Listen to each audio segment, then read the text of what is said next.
terza cantata, con l'adorazione dei pastori, ritorna un grande coro all'inizio. Infatti si canta: Re del cielo, ascolta le nostre preghiere, ascolta la preghiera trionfante dei nostri cuori. Ecco che allora con il grande coro ritornano anche le trombe in questo organico strumentale. È una cantata composta da 13 parti e quindi gli eventi saranno molti e molti diversi.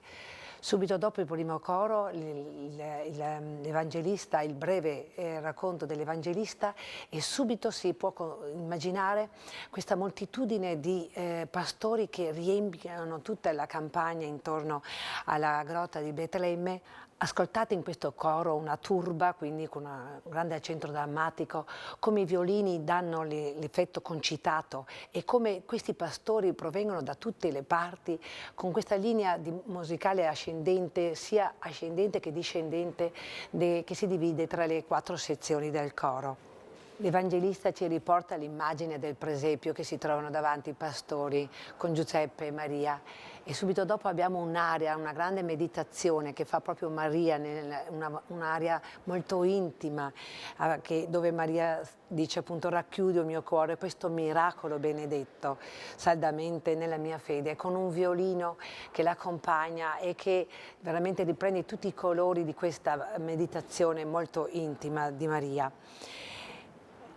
Con il corale conclusivo ritorniamo appunto all'episodio trionfante dell'inizio, dove appunto i pastori ritornano e dopo aver glorificato la nascita di Gesù, e la porteranno in tutti i paesi, in tutte le comunità. Buon ascolto.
Tröste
Con questa terza cantata si conclude veramente la nascita di Gesù, l'annuncio dell'angelo ai pastori e l'adorazione dei pastori, quindi i primi 3 giorni delle feste di Natale che vanno tra il 25 e il 27 dicembre.